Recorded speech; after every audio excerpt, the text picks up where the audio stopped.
College by the rankings released by the India Today 2022 under the stewardship of our dynamic and visionary principal, Professor Gyanatosh Kumar Jha. Moreover, our University of Delhi is celebrating its centenary anniversary. And in order to continue the celebrations ahead, we at Finance and Investment Cell ARSD feel delighted to present before you Econ Dialogues, a series of speaker sessions by various renowned and distinguished keynote speakers on the state of Indian economy post-COVID. I'm really very grateful to our college faculty for giving us this great chance. We at FIC strongly believe that every student must know about the basics of finance, and we lead ourselves in modern economies. This dynamic student body is very well fulfilling its duty as a knowledge imparting society, encouraging the budding investors and economists in our society. Despite the pandemic situation, the students adapted themselves very quickly and turned it into a spirited and a wholesome year. Throughout, we organized various activities, even though in their online form. So now that the time has come, let's all gear up for a roller coaster ride to learn more about the topic of education for the knowledge economy in the post-COVID world. And let's facilitate our comprehension of the advancement of the intellectual property to be driven forward by a conducive ecosystem of renewed creativity in innovation by an entrepreneurial base, all coming together for a so-called creative destruction. Yeah. So now I would like to welcome Ms. Richa Suri ma'am, Professor Associate Professor, Department of Economics, ARSD, to take this session forward. Please, ma'am. Thank you so much, Arga. Good morning, everyone. Respected guest speaker of the day, Professor Dipankar Sengupta, University of Jammu, Principal of the College, Professor Gyanatosh Kumar Jha, IQAC Coordinator, Dr. Vinita Tulli, colleagues, and all other participants. I, Richa Suri Rastogi, from Department of Economics, ARSD College, welcome you all in today's session. As we all know, Finance and Investment Cell of Atmaram Sanatan Dharm College, under the aegis of Internal Quality Assurance Cell of the college, is organizing this time a series of lectures on the state of Indian economy, an engaging and enlightening 4-day speaker session with leading academicians who will explore and evaluate the economic ramifications of the COVID-19 pandemic. We are honored that experts in the field, Professor Dipankar Sengupta, Dr. Surajit Das, Dr. Badri Narayan Gopal Krishnan, and Dr. Anjali Tandon have agreed to grace us during our 4-day journey and enlighten us on the ramifications of COVID-19 pandemic on different sectors like education, industries, trade and commerce, and of course on the overall macroeconomy. Today, on the first day of the session, we are honored and delighted to have amongst us Professor Dipankar Sengupta, Professor of Economics at the University of Jammu, who will be sharing his insights on the topic Education for the Knowledge Economy in the Post-COVID World. We welcome you, sir, and thank you for accepting our invitation. We also have amongst us our dynamic principal, sir, Professor Gyanatosh Kumar Jha, under whose guidance, vision, and dedication, the college is proud to have achieved several milestones over the past few years. Sir has always motivated us to organize such events, which, in addition to the teaching learning process, are important for the holistic development of our students. Welcome you, sir. Now I invite our principal, sir, Professor Jha, to speak a few words. Sir. Thank you, Richa. Thank you so much for inviting me in this webinar and talk of Professor Dipankar Sengupta. Honorable Professor Dipankar Sengupta, today's guest speaker, my dear colleague, Ms. Richa Suri, IQAC Coordinator, Dr. Vinita Tulli, FIC Convener, Dr. Apara Sinha, members, Mr. Uttam Kumar, Dr. Apala Naidu, other colleagues, and my dear student. On behalf of Atmaram Sanatan Dharm College, it is a great pleasure for me to welcome Professor Dipankar Sengupta in this webinar. I am glad that our Finance and Investment Cell of the college is organizing uh, these kind of 4-day speaker session on economic ramification of COVID-19. This pandemic had a detrimental effect on global healthcare system with a ripple effect on every aspect of human life. Different sectors have been impacted adversely, whether it is the education sector, trade industries, or the overall microeconomy of the nation. I am glad that and I am thankful to Professor Dipankar Sengupta, who has agreed to give his valuable time to deliver a lecture on education for the knowledge economy in the post-COVID world. Such academic talks are need of hour, and I am sure it will be beneficial for the students and all the faculty members. I am glad that FIC of the college is doing very well since its inception, and they are organizing so many programs, so many talks, so many competitions, co-curricular activities. So I hope that it will continue in the future also. My best wishes to organizers. And once again, I welcome our guest, Professor Sengupta. Thank you so much. Thank you so much, sir. Thank you, sir, for these motivating words and gracing us with your presence. Knowledge-based economy has broadly 4 pillars: education, innovation, ICT, and competitiveness. A well-educated and skilled population is an important pillar in the knowledge economy that creates, shares, and uses knowledge efficiently. The COVID-19 pandemic has brought a worse shock to the education systems in decades. According to research, this will cause major economic losses and will be a big setback on the progress made on global development goals, particularly those focused on education. Today, we have Professor Dipankar Sengupta, an expert in this field amongst us, who will be further sharing his insights on how education is important for the knowledge economy in the post-COVID world and the policy responses that were and should be taken in response to crisis in the sphere of education. Professor Dipankar Sengupta is a professor of economics at the University of Jammu.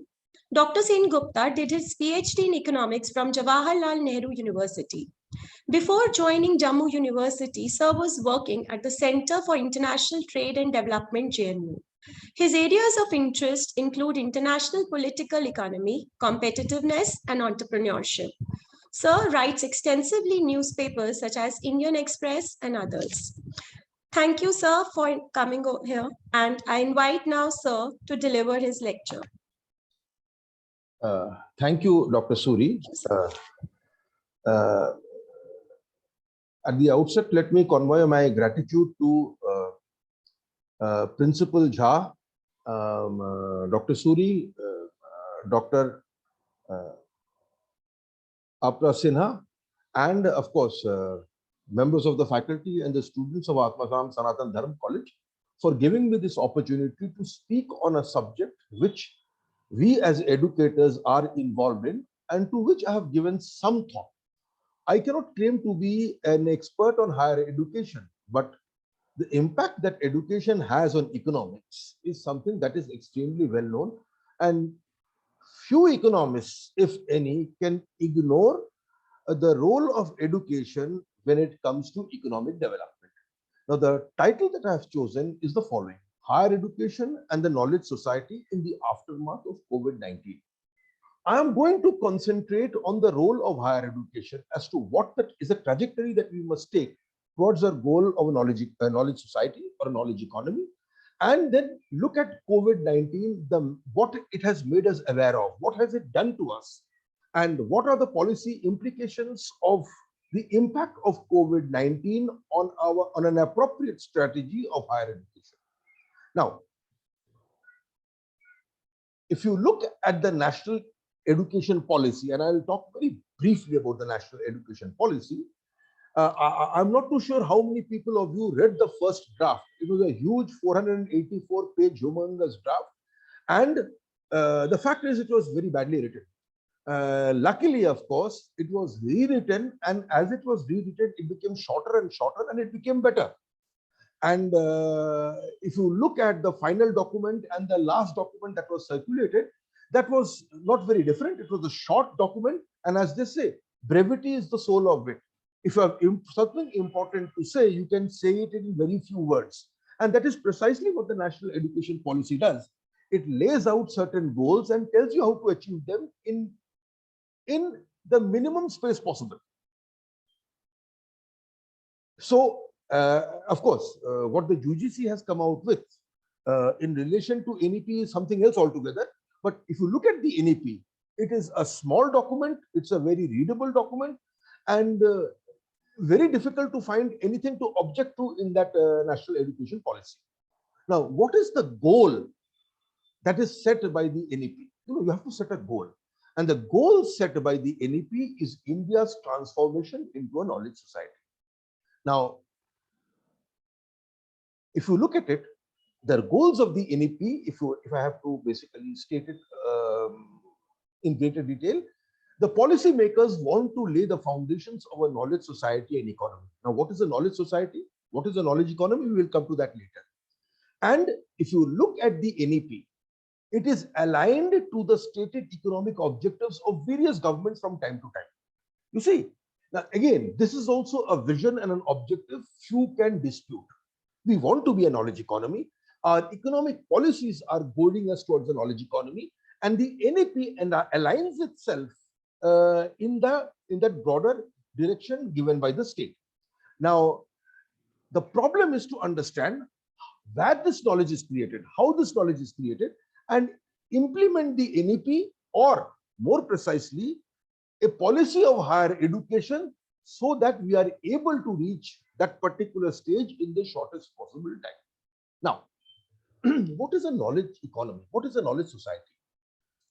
Now, a knowledge economy or a knowledge society is one where the human condition is improved primarily by the exploitation of knowledge.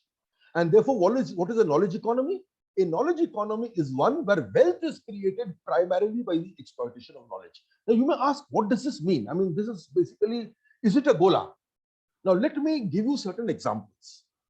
Today, if I have to buy a program which is on a compact disc, and I pay, say, 10,000 rupees for that particular program, the price of the polycarbonate on which the program is stored is not more than 10 bucks.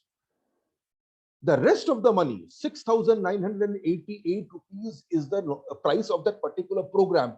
And that program is knowledge. It is a set of instructions, set of codes, which enables the computer to do such a thing. So, if you look at the product, 99% of the cost of that particular product, or a value that goes from this price, goes to knowledge. And if it is delivered online, then 100% of the price is knowledge. It is pure knowledge. That is a symptom or a characteristic of the knowledge economy. Now, knowledge economy, by the way, let us make it clear, is not just restricted to IT. Let us look at agriculture, the primary sector. In Roman times, 1 hectare of land gave you roughly 1 ton of grain. Today, 1 ton of grain comes from 1/6 or 1/5 of that particular land area. What has land been substituted with? Land has been substituted with technology, know-how, capital also. But a great proportion of that saving in land use comes from knowledge. So there is a component of knowledge economy even in agriculture, even in industry. What we call technological progress. Part of the technological progress is manifested in capital, raw materials. A greater part of it is manifested in pure knowledge itself. This is basically what the knowledge economy is all about. And therefore, knowledge creation and dissemination is extremely important. Not the same knowledge, it is new knowledge. The creation of knowledge, when you create knowledge, you basically create new knowledge. You don't regurgitate the old stuff, you create, you add value to it. And its dissemination is of the highest importance. Now, the role of the higher education institutions, particularly universities, is obvious in both activities. But the universities will have to take on another role. I mean, the role is already there. It has to be more conscious of this particular role. the role of a knowledge depository as well as role of knowledge management. And we'll come to that later on. I mean, these are still terms. We'll come to that later on. Now, what are the features of a knowledge society? Now, a knowledge society is supposed to promote human rights. It offers equal, inclusive, and universal access to all knowledge creation. Now, that is ideal, but substantially, what I need is something that a knowledge society should procure for me. And the principles of the knowledge, four principles that are essentially for the development of a knowledge economy are the following. It's cultural diversity. Homogenization is an anathema to a knowledge society. Equal access to education, I should say equitable access to education or inclusiveness in education. Equal access is possibly too strong. Universal access to information in the public domain and freedom of expression. Without these four things, to talk of a knowledge society and indeed a knowledge economy in a sense is foolish. And we'll come to that this later on. Let me move on to the more salient parts of my presentation. Now, as I said, production and creation of knowledge, its dissemination is central to a knowledge society. And if you look at the production of knowledge today, increasingly it has become decentralized. It has become atomized, which is unprecedented in the annals of history. Now, there are two reasons. One is the spread of education. Universal education has ensured that the ivory tower called the industry no longer has the monopoly of knowledge or knowledge creation. And of course, the revolution in information and communications technology, which has made access to knowledge to a great extent free, and the production of knowledge today is less dependent on physical resources than it was previously. So these two developments has contributed to the decentralization of knowledge production and knowledge dissemination. And we'll come to examples later on. Also, the willingness of people to donate to voluntary knowledge, less so in India, but it still exists. There are think tanks in India which are privately funded. This is an increasingly trend.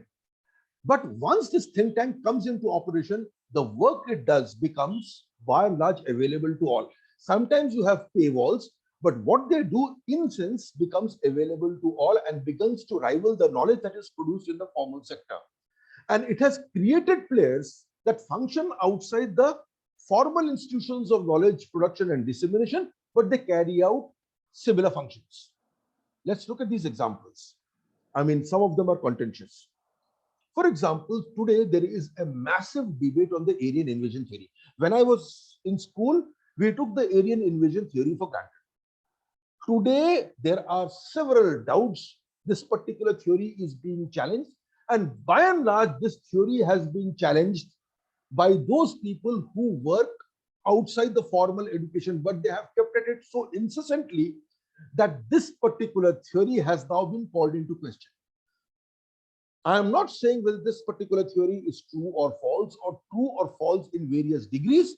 What I am trying to tell you is the following, that existing theories which held center stage and which we held dear, today is being challenged because of work done primarily outside the existing formal institutions of knowledge creation and dissemination. They have been challenged by sectors outside the system to such a degree that even formal institutions are having to re-examine what they research and what they teach. The second example is basically the Center for Science and Environment. And the amount of knowledge on environmental awareness, on environmental practices that they have thrown in the open, in a public domain. For example, a lot of people know today about the Tarun Bharat Sun that operates in Rajasthan, how it managed to turn around a black zone, how it managed to revive a dead river called the Arvari River and make it perennial. And to a great extent, this dissemination has been done by the Center for Science and Environment, which operates purely outside the government or the formal sector. Similarly, when it comes to matters of governance, think tanks, both state supported and privately supported, have done a great service on Panchayati Raj institutions, on urban governance, and so on and so forth.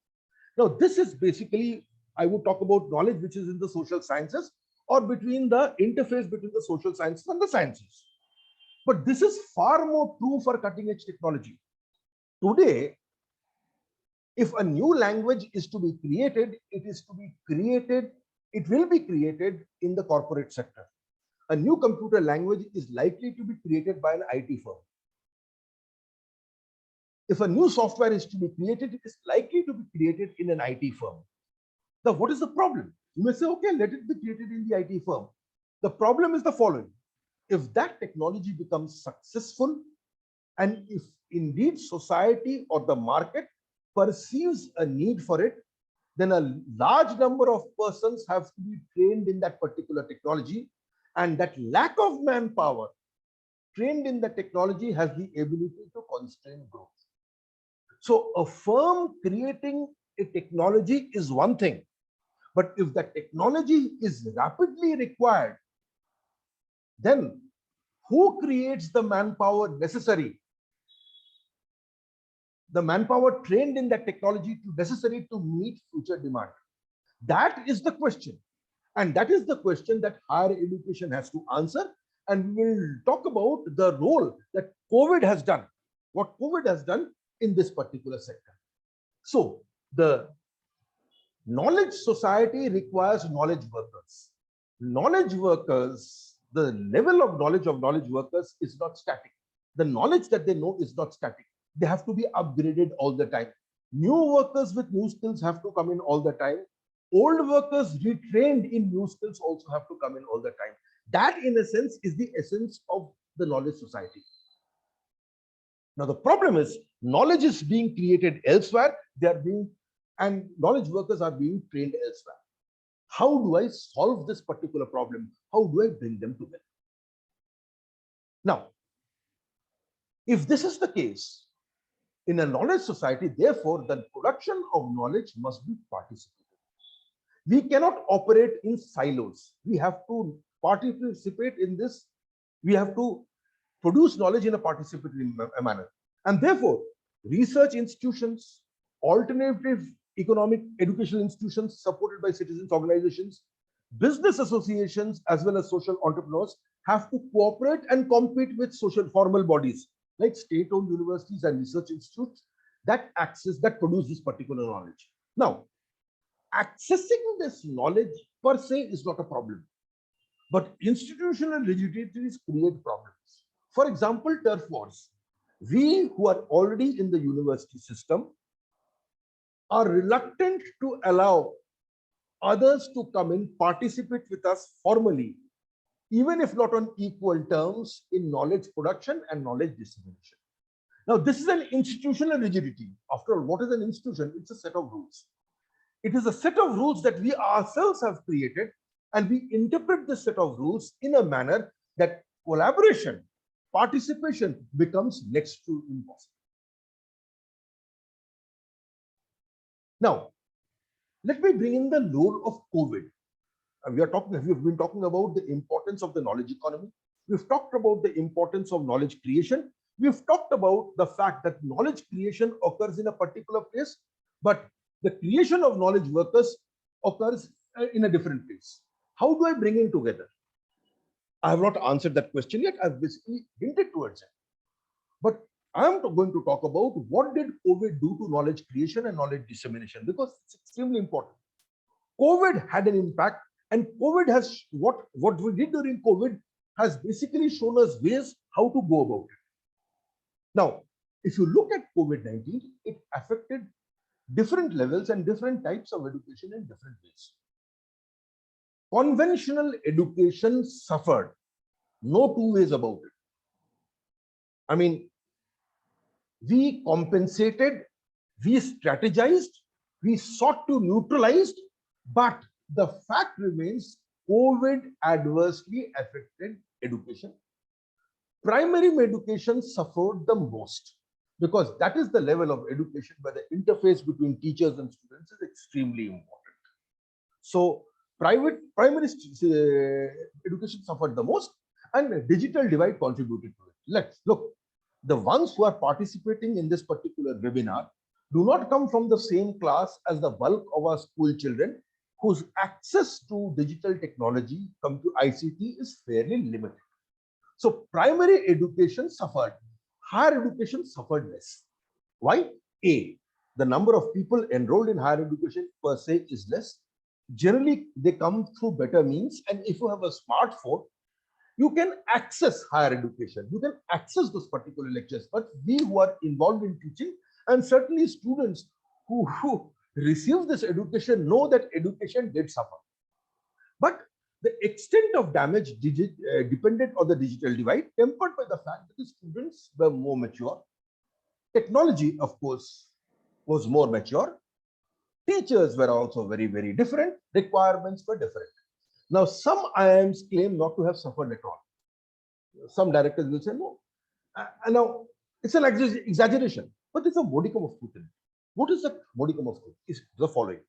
That as institutions, they are able to come up with platforms which are far more suited to deliver what they teach than we do. I won't say it's 100% foolproof, but it is certainly better. I've seen programs in IIT. I've been very impressed with those particular programs in IIT. The students of IIMs or many management institutions, IITs, as a self-selecting lot, are also technologically more adept and possibly more inclined to accept education in that particular way. Of course, nothing to beat person-to-person interaction, but let us face it, different kinds of students enrolled in different programs in different institutions have been affected differently by COVID-19. But there are implications of these differential experiences. Remember, even prior to COVID, online courses existed, and some of them in the field of IT very, very sought after, extremely difficult, very well branded, very well mentored, and by their nature, the seekers were very, very few. You had to be of a particular level to enroll into that particular program. And if you pass that particular test, online test, you got a certification which enabled you to compete for certain jobs. And we know such people, and they did get pretty jobs. But online content was in its infancy. Fewer learners were comfortable or felt comfortable with online courses, and certifying institutions, in a sense, did not exist. What COVID did was to necessitate dramatic changes in all the above. I mean, there are certain things which came before COVID also, your MOOC courses, SWAYAM, etc., etc. The origins were prior to COVID. But there is no doubt that with COVID coming in, a lot of rethinking went in to ensure that the online courses that were delivered had to meet certain standards. Now, they may not be the standards that we require or that meet our expectations, but the fact remains, many educational institutions, after all, the University Grants Commission is not the only formal institution which is working at it. There are several institutions who are working at it. Now, what they did, these technologies, they empowered institutions, especially outside the formal state sector, far more than the formal institutions. And I'm not just talking about education. Even if you look at the media, online media exploded. You had YouTube channels exploding, opinion makers catering to a few thousand people, but because those opinion makers got quality time, so 1 hour devoted to discussions among 4 panelists, a lot of people followed the discussions in a sense, and they became opinion multipliers. And I know because of this, many mainstream channels started to watch these particular YouTube programs and call resource persons for their own programs. I, in a sense, have been the beneficiary of it. So I know what COVID did and what online appearances did, that you no longer had to be close to a studio to give your opinion. You could be anywhere and you could give your opinion. That inhibition was removed by COVID in the media sector. Now, why do I talk about the media sector? Because the media sector, by and large, is private sector. less inhibited to accepting new technology, particularly if it improves content and reduces cost. Now, you can argue that those are the two characteristics that our formal education institutions do not have. But nonetheless, a pathway has been shown. Now, you may ask, so what? This is what COVID did. So what? Now, let us look at the nature of our problem. The answer to so what will come from there. We want to be a knowledge society, and the fact remains, any businessman will tell you, at a time when we are talking about the unemployment problem, many businessmen, particularly those in higher technology areas, not even cutting edge technology areas, they will tell you that there is a problem of quality manpower. But there is also a problem of skill sets, especially when it comes to cutting edge technology. So much so that the most in demand jobs a few years from now today do not exist. Look at the problem. I want to produce knowledge workers. The problem is, when the knowledge workers finally go to the market, their skills may be obsolete, and the skills that are required by the knowledge society are not the skills that they have. And the education system is being tasked to educate students to face issues and problems of tomorrow, requiring skills and knowledge that do not exist today, at least within the formal system. Now, a rigid, inflexible architecture cannot tackle the problem when the rate of technological obsolescence is so swift, and the nature of skills that we demand in the coming years is itself unclear. That is the nature of the problem. Now, I asked a question, so what? Before I answer, so what, I have to bring to you the nature of this particular problem. That I need knowledge workers. What kind of knowledge workers, I don't know.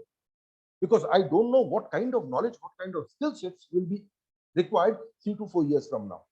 So much so that when you go to these seminars versus skills, you are told, yeah, ensure that he can think on his feet, he has a capacity to solve problems, and he can communicate. This is the problem. And let us forget about the knowledge economy. Today, if companies want to hire people who are experts in blockchain, AI, data analysis, they'll have a serious problem. Why? Because the number of formal institutions who offer training in these particular programs is very, very low. Why? Because the faculty involved in these formal institutions do not yet know these particular programs, and therefore they cannot impart this particular knowledge. Who knows these programs? The corporate sector people do. Then you may ask, why don't you ask them to actually teach these particular programs? How? They can come to the university. Now, obviously, when they come to the university, they will not stay in the university for a semester. They will basically teach for a few hours, say 12 hours, 14 hours, etc. And after that, they will take a test. What will I, as a professor, say? Sir, ye to hua hi nahi. 45 lectures or 60 lectures were not taken. There were no minors, no majors, etc., etc. So how do I recognize this? Now, this is the mentality of a section officer.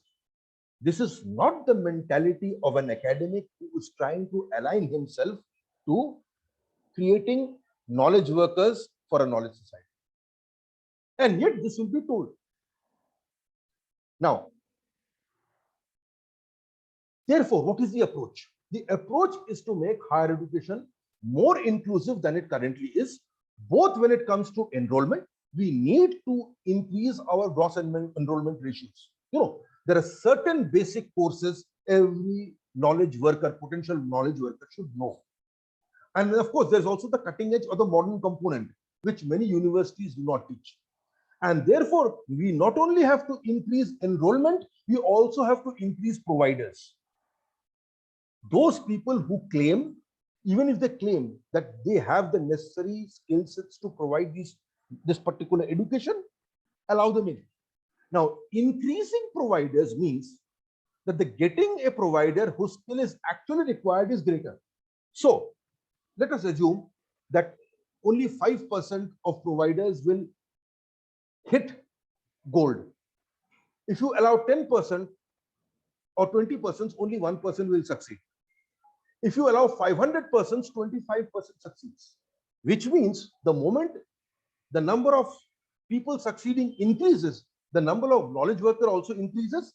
And once I know something succeeds, others can also follow. So scaling up also becomes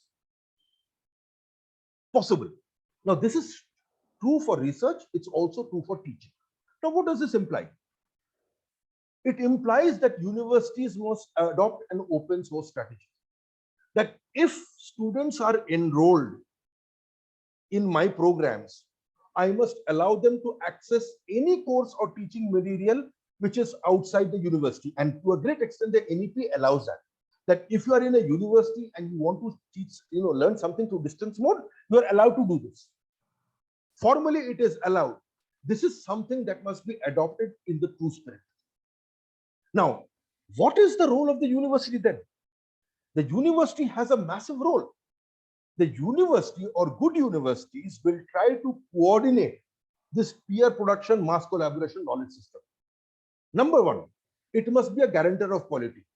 Okay, I do not, as a university, I am not able to teach this particular subject, but I must have the ability to understand that course that is being taught, the program that is being taught is not a fraudulent one. And therefore, it must be a guarantor of quality and keep away charlatans and frauds. This is the role that the university must fulfill. And secondly, of course, as an examining body, I have to examine. Now, whether I do it in collaboration with the one who's providing this education or not is another matter altogether. But as an examining body, I have to fulfill my particular duty. Now, what is the way ahead? For knowledge creation, there is no way out other than upgradation, because knowledge creation means that you have to increase knowledge. You have to discover new things, invent new things. So there is appropriate upgradation, appropriate collaboration. Use digital means to organize collaborative research, joint supervision of students, etc., both with formal institutions as well as with business think tanks and so on and so forth. In a sense, many universities basically join hands, have MOUs with scientific institutes. But by and large, these scientific institutes are still within the government domain. They have to be now braver and include other bodies as well. You have to transform your libraries. You have to impart flexibilities to your system so that seamless collaboration is possible. Because without this collaboration, you will not be able to participate.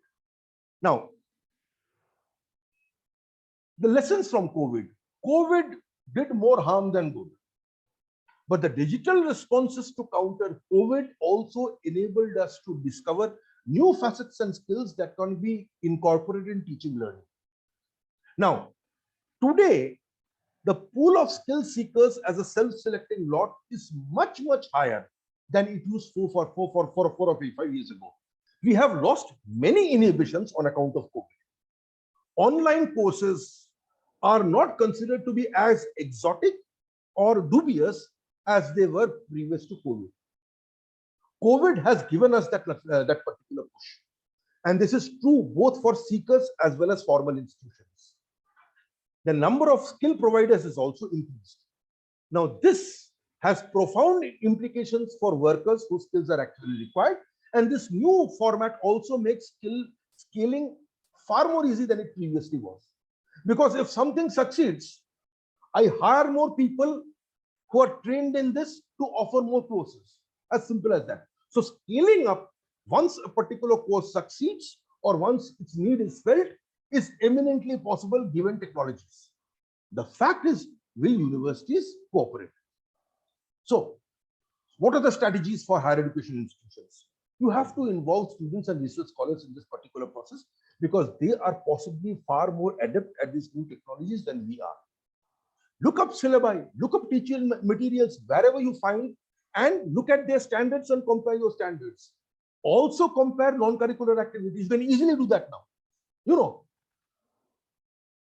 form a repository of knowledge that can be disseminated to civil society. Because this is easy. You know, it does not mean knowledge creation, it means knowledge management. So, there are certain developments that are taking place. I think they're interesting. I haven't invented them. But because I'm an expert in that particular field, I know it is interesting, and therefore I disseminate this particular knowledge. You have to make a repository of knowledge, of new developments, and this is true in the sciences, new materials that can cool down buildings, extremely important in this era of climate change. Talk about latest developments, economics, laws, and etc., and so on and so forth. Involve research scholars and students for this particular purpose. Find out the gap between the knowledge that we create and the latest in the fields. Can easily be done. Again, involve faculty members, research scholars in this particular thing. Ask critical questions. What will it need to catch up? How can I upgrade syllabi? How can I upgrade faculty? Do I need new faculty? What kind of new faculty, and so on and so forth. Stage 2, collaborate with equals and superiors. And finally, you should have evolved into such an entity that you basically are fitted seamlessly with various agencies of government as well as civil society, where seamless transmission of knowledge created is acquired. Seamless. You receive, you emit. So transmission of knowledge becomes multidirectional. The university should evolve to be the society's knowledge center. And in a world of multiple knowledge centers, credibility and reputation should give it that particular place. So to sum up, these are the stages that you follow. This is, I believe, the way forward when you move towards a knowledge society, particularly keeping India in mind. So let me end out here. And of course, if there are comments, questions, and I'm sure there must be, I'll be only ready to participate because I doubt whether I have all the answers to your questions. Thank you very much. Thank you so much, sir. It really was an enriching session. And really, we look forward to having more such in times to come as well. Now, there are some Q&As, sir, that I could find in the chat boxes as well, and I have received. So yeah, I guess now, everyone, now the stage is yours, okay? Kindly put on your questions in the chat box. Sir would be more than happy to receive those, and as far as possible, sir will be able to answer out them. Please, everyone, requesting to post your questions in the chat box, please.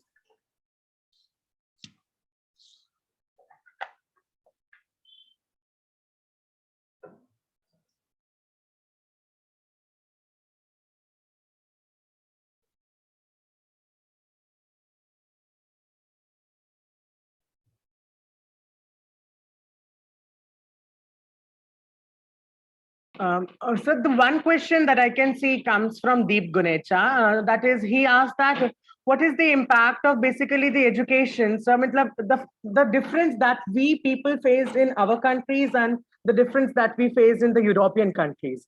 So what was the difference in those countries, and how you see that in the times to come, this will broaden the gap between the cultural diversity in education specifically? Yeah. Look, be it education in Europe, be it education in China, what has happened is the following, that as economies involved, for example, if you look at China, and this is possibly true for Europe vis-a-vis the United States, the technological leader once upon a time was the United States. And as the United States, as the others started catching up, the United States basically started climbing the technology ladder. Europe started climbing the technology ladder as China came in with cheap goods. Okay, what enabled it to climb the technological ladder? Education, skills. Now, China finds itself competing with lower cost economies when it comes to certain goods like apparel. You have countries like Bangladesh, you have countries like Vietnam basically taking this particular space. What is China doing? It is now climbing the technological ladder. What enables it to climb the technological ladder? Among other things, the spread of education, technical education. And this is not just engineering, even basically skilling, apprenticeships, technical education, as in, polytechnics, and so on and so forth. So when you have education, you are able to occupy, develop new areas for which you are not pushed into a bloody competition with low wage countries. That is a bloody competition. What that leads to is lowering of costs and therefore lowering of wages. So as you have low wage countries entering low wage, low cost goods, you vacate that particular space and you move on to higher technology areas where wages are also high. So you basically start to become a middle income country and a richer country after that. So what happens is, A, you avoid a bloody competition which drags down your wages lower. It may drag up Bangladesh's wages, but your wages become lower. So what you do, you move to new goods, new technologies where prices are higher, where you get higher wages. So the connection between education, appropriate education, and higher incomes, therefore, is easy. Of course, you have to do a lot of other things as well. Ease of doing business, infrastructure, all that's important. But education is a vital component of that. Without education, you can't even think of a knowledge society. And by the way, if you look at it, I mean, our exemplar used to be the United States. Even the United States is not learning, and this is something that Eric, the CEO of Google, the previous CEO of Google, not Sundar Pichai, Eric Smith, I think, he said that for knowledge nanotechnologies, when he organizes conferences in the United States, where lunch is free, dinner is free, he finds it extremely difficult to fill up the conference hall. In China, if he does a workshop where everybody has to pay, he has no problem finding engineers at all. So for the most cutting technologies, they have the necessary engineers, which means that they move into production, they will be able to produce it, and they will be able to reap monopoly profits as well, which climbing the technology ladder enables you to do. So the relationship between education and higher incomes is extremely clear, and I think we have to take cognizance of That's certainly true, sir.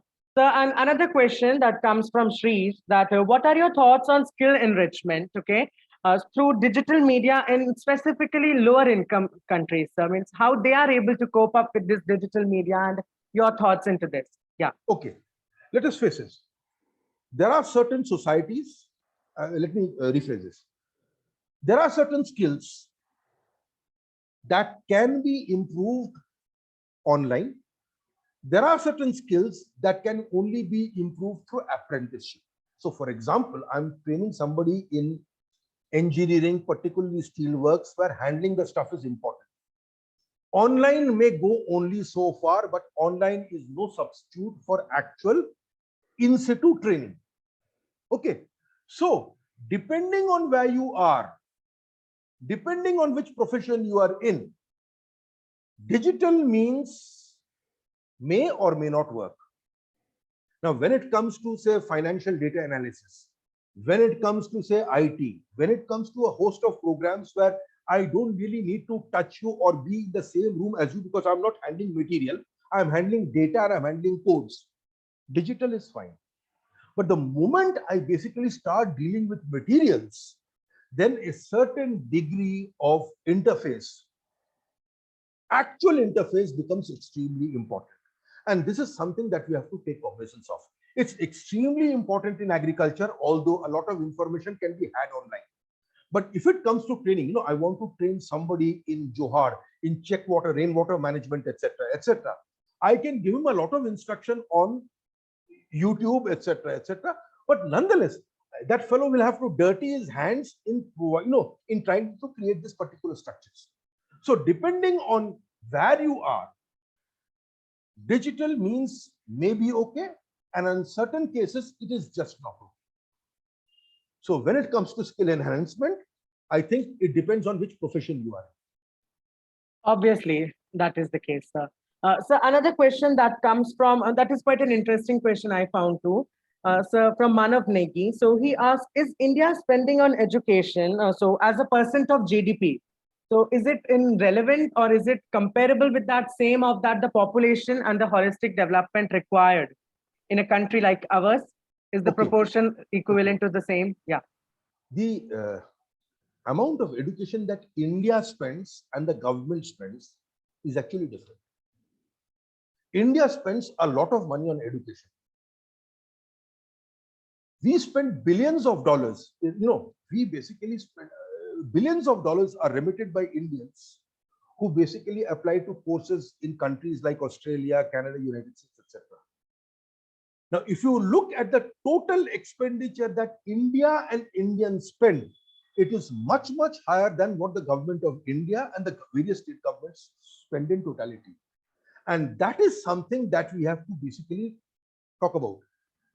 What we have to see, the total volume of spending is important because your enrollment ratios depend on that. But what is also important is the quality of that particular spending. Look, the paradox is many of us have been to private schools.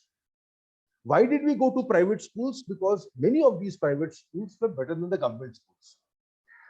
But if you look at the salaries of the teachers in the government schools, particularly permanent teachers, they are far better paid than the teachers of these particular private schools. So there is something wrong out here. There may be good reasons for this to happen, but the fact remains that when I'm looking at expenditures per student in a private school and I'm evaluating their performance vis-a-vis government schools, then certain very uncomfortable questions, uncomfortable facts are coming to mind. That the quality imparted in many of these government schools possibly just does not justify this particular expenditure.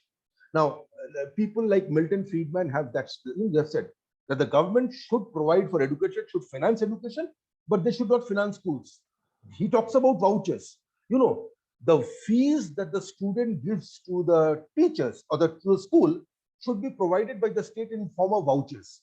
So the student takes the vouchers and goes to the school, and the school redeems those vouchers for money. So what you do is to introduce competition between various schools. So the financing comes from the government, but various schools compete with one another to produce best education so as to draw in better students. So there is always a paradox between what India spends on education and what the government of India spends on education. This paradox, this distinction has to be made, number one. And number two, the quality of spending on education. Do we get the maximum bang for buck? And in my opinion, we don't. In my opinion, we don't. I mean, if you look at what we spend and what we get, I think we can, much more can be done. So again, I reiterate, the total amount that government of India spends and the state government spends is misleading because India spends more.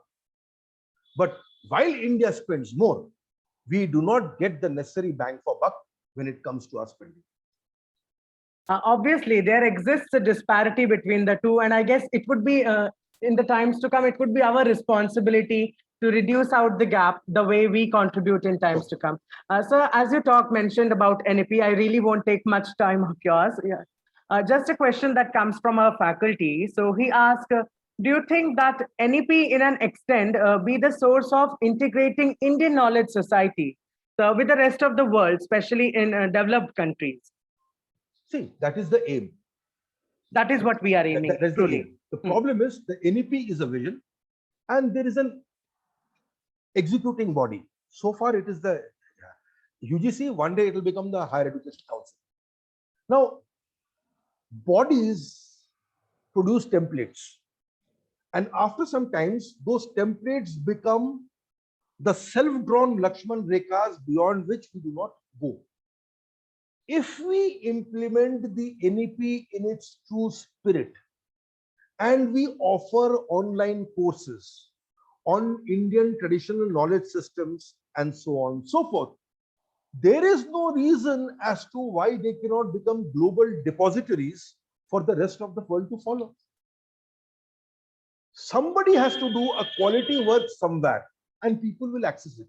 Look, today when it comes to traditional Indian knowledge, let me say, what work is being done outside the formal sector today possibly is more commendable than what is being done inside the sector for various reasons. We can talk about it. It has largely to do with ideological reasons. And the fact remains, there is so much hunger for this knowledge that people are following these people. People follow Subhash Kak, Rajiv Bhargav, Rajiv Mehrotra, etc. Why? There is hunger for this particular knowledge. People want to know.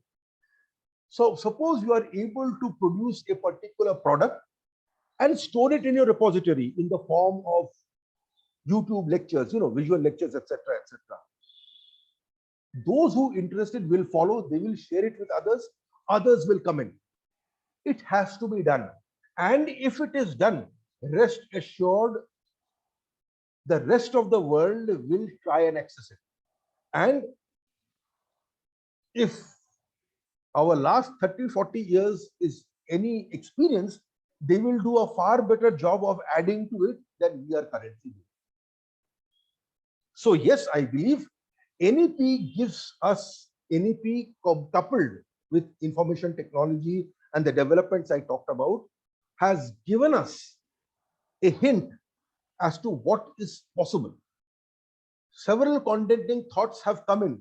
Those who are entrenched within this particular formal institutional sector find themselves, their ideas challenged, very badly challenged. If you follow these debates, they are very badly challenged. I mean, badly challenged means they're so severely challenged that they cannot hold their fort any longer. Now, if this knowledge were to be structured and kept in a knowledge depository, with the rest of the knowledge, world accessing this particular knowledge, I have no doubt that the rest of the world will access it and it will become widely popular. Yeah, thank you, sir. I guess most of our questions have been addressed by sir. So really, thank you so much, sir. It was really lovely. Some of my key takeaways from this would be that after all of your speaker session and all, that really one thing that always comes to my mind, that yes, chalk and talk can never be replaced. It is obviously the traditional method that have been followed through long ages, the chalk and talk method. That is the best. Obviously, there needs to be a time where we need to collaborate with technology, need to involve more and more that. But a fruitful collaboration ahead with different various eminent universities across the countrywide who are into research-based and all will definitely pave the way for us. And it is we who are the torchbearers. It is our responsibility to impact and make a greater impact in the times to come. Thank you so much, sir. It was really lovely having you. Thank you so much for sparing your time. Every great, thank you, sir. Every great thing comes to an end, and so does our today's session. Thanks to each one of you for making this session a great one. My heartiest thanks goes to Professor Dipankar Sengupta for taking his time out and sharing his valuable insights. My heartfelt gratitude goes to our principal, Professor Ganatosh Kumar Jha, who has been always there to cheer us and act us as a support system for all our endeavors. I'm thankful to our IQAC coordinator, Dr. Vinita Tuli, for promoting learning sessions in our college. Extremely thankful to our member teachers from FIC, Dr. Apala Naidu and Uttam Kumar. And big thanks to our teacher in charge of the Department of Economics, Ranjan Swarnakar as well.